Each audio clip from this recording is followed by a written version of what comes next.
C'est chez ses parents, dans une petite maison de banlieue parisienne, qu'est rentré Ravachol. C'est le nom militant que j'utilise en France, et le nom militant que j'utilise au Kurdistan, c'est Piling, qui veut dire panthère. Revenu fin janvier, le jeune homme porte toujours un treillis pour pantalon, une kalachnikov est tatouée sur son bras gauche. Je suis un révolutionnaire anarcho-communiste. Ravachol a 18 ans, il milite à l'extrême gauche depuis qu'il en a 15. J'étais un jeune militant, un peu entre guillemets un loup solitaire. J'ai jamais été vraiment à l'aise avec cette société qui permettait pas de développer ma personnalité et la personne que j'étais.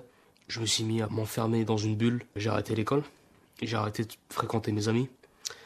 Je passe mon temps à regarder des vidéos de propagande communiste sur internet. Et un jour j'ai découvert le Rojava. Et je me suis dit, il y a une révolution anarcho-communiste aujourd'hui. Il faut que j'y aille quoi. Le Rojava, c'est la région au nord de la Syrie où les Kurdes tentent de bâtir un régime d'inspiration néo-marxiste tout en combattant l'État islamique. Au mois d'août dernier, quelques semaines après avoir décroché son bac, Ravachol s'y rend pour prendre les armes. Et donc mon travail en fait c'est d'éliminer les gars de Daesh. Après un mois de formation aux côtés des forces kurdes YPG, le tout jeune volontaire raconte avoir d'abord manié la mitrailleuse montée sur un pick-up entre Raqqa et Deir ez-Zor avant de devenir sniper. Sur une vidéo qu'il montre sur son téléphone, on le voit posté à une fenêtre, arme à la main. Donc là je tire 3 balles. Là c'est Daesh. Même de retour en France, l'ex-combattant reconnaît avoir du mal à se passer de son fusil de précision Dragunov. Franchement, c'était un coup de foudre, quoi. C'était une sensation que je n'oublierai jamais, quoi. De tirer au fusil sniper, c'est un truc magnifique. Quand je me lève le matin et que j'ai pas mon Dragunov qui est aligné contre le mur, je me dis qu'il y a un truc qui manque, quoi. Il y a l'odeur de la poudre qui me manque, la sensation de presser la détente qui me manque.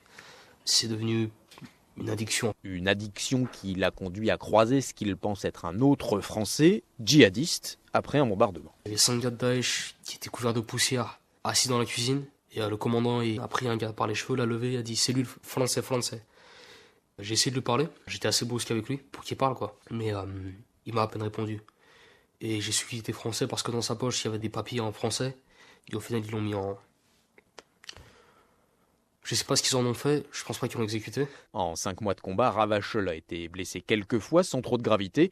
Mais un tir de roquette l'a profondément éprouvé, il se trouvait sur un toit dans la région de Deir ez-Zor. Quand j'ai aperçu cette roquette qui était absolument invraisemblable et énorme, qui se dirigeait à toute vitesse vers moi, j'étais paralysé quoi. Et la roquette atterrit sur du marbre, donc la fragmentation elle était horrible. Et j'étais recouvert de sang et de poussière, je pensais que j'étais devenu aveugle, j'entendais absolument rien du tout. Et ce jour-là j'étais marqué psychologiquement, j'en cauchemarde pas mal la nuit d'ailleurs. Un épisode qui a poussé le jeune combattant à revenir en France pour des examens médicaux et pour se reposer. Il a des problèmes de tension, envisage d'aller voir un psy. Il entend encore des bruits de balles et d'explosions. Revenu chez ses parents, Ravachol ne s'étend pas sur le regard qu'il porte sur son engagement. Très compliqué. Il passe encore énormément de temps à suivre sur les réseaux sociaux ses camarades restés au front.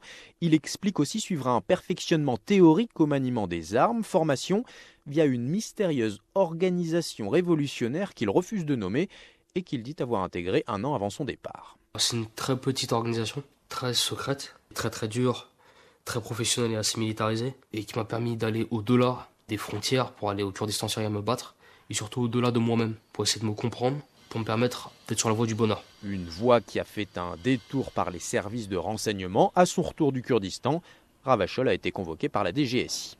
Ils m'ont demandé les noms de mes camarades qui étaient au front, les personnes que j'ai fréquentées là-bas.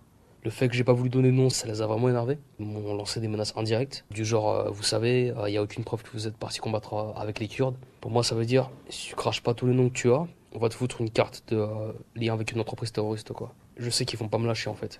Selon une source judiciaire, il n'y a pour le moment aucune procédure engagée contre des Français partis combattre aux côtés des forces kurdes. Les YPG ne sont pas considérés par Paris comme une organisation terroriste. Faut que j'y retourne, quoi. Ravachol, lui, n'a qu'une idée en tête, repartir dans les semaines qui viennent, faire la révolution, dit-il, en combattant les Turcs s'il le faut. Dans le salon familial, son duvet est déjà prêt pour un nouveau départ.